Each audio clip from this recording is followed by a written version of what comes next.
Grace Holder.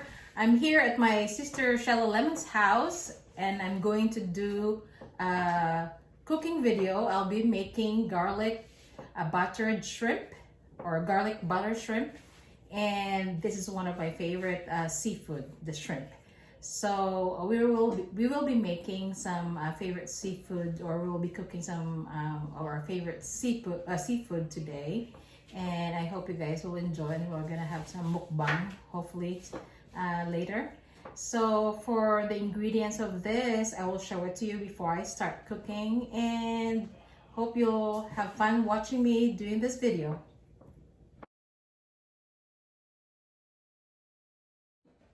Okay guys, for our garlic butter shrimp, the ingredients are, of course, our shrimp, and I have here 2 pounds of shrimp, and I marinated this in a lemon lime soda, or you can use, your lemon lime, Sprite, or 7-Up, or any lemon soda that you have.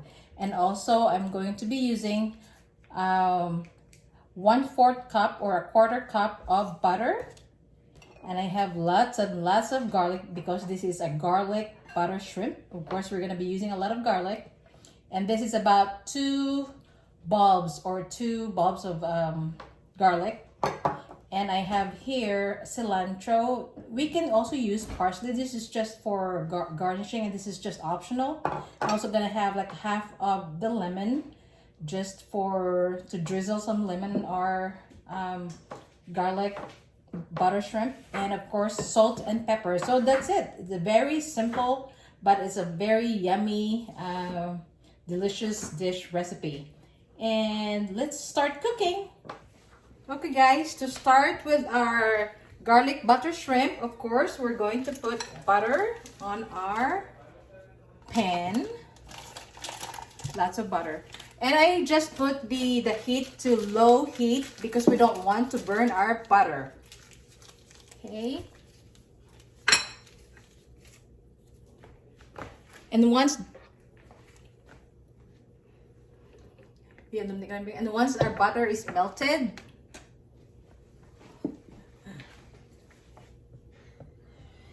so this is just low heat guys.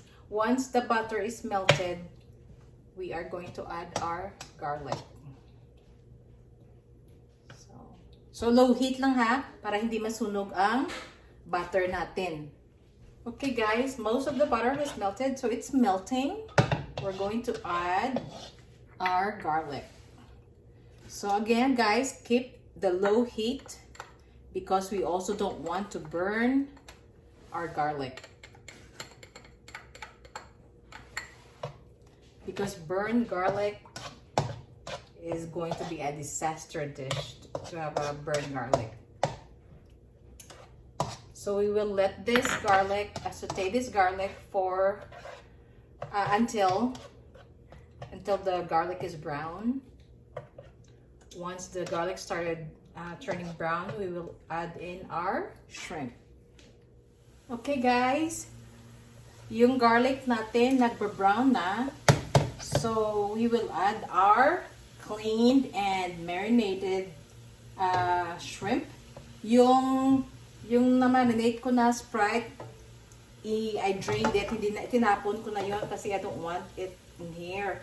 So na-drain ko na lang. Ha? So add na natin yung shrimp natin. Tapos i-mix natin hanggang maging turn into red or orange na yung shrimp. We don't want, that's why I keep the heat low para hindi overcook yung shrimp. We don't want our shrimp overcooked because it will get harder to peel off the skin. So ganyan lang guys. Ano lang, halo-halo lang, stir lang, and mix lang. So ngayon guys, even na yung color ng shrimp natin. We will season this na. I-season na natin ng salt and pepper. So guesstimated lang yung I don't measure, but salt and pepper to taste lang. And I love lots of pepper. So, nilalagyan ko ng maraming black pepper. And after seasoning this with salt and pepper,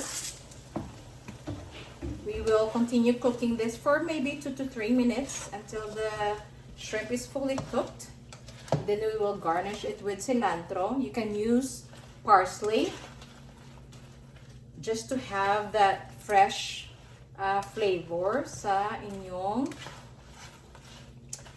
garlic butter shrimp.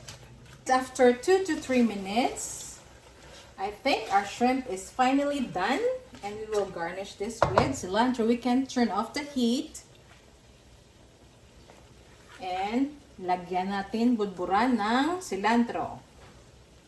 Sprinkle cilantro or parsley if you have parsley. Pero this is only optional, but this is just optional, okay? I just want some color in our garlic butter shrimp. And then I will drizzle this with our lemon to add some extra tangy flavor to our garlic butter shrimp.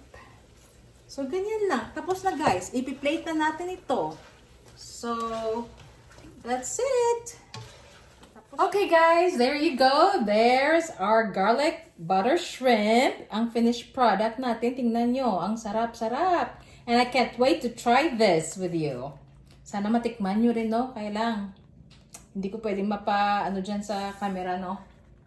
So anyway, let's try our, I can't wait, guys. Our garlic butter shrimp. So this is buttery and garlicky. Excuse me, I'm gonna use my fingers or my hand in eating this butter shrimp. Okay, tikman natin. See, it's easy to peel, guys, kasi we did not overcook our shrimp. So, madali lang i-peel yung skin. And I can't wait to try. There you go.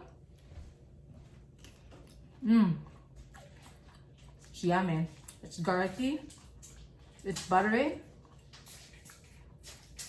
The citrus, the lemon that we put in there, it balances all the flavor, the salt and pepper, and the freshness of the cilantro. It's really good.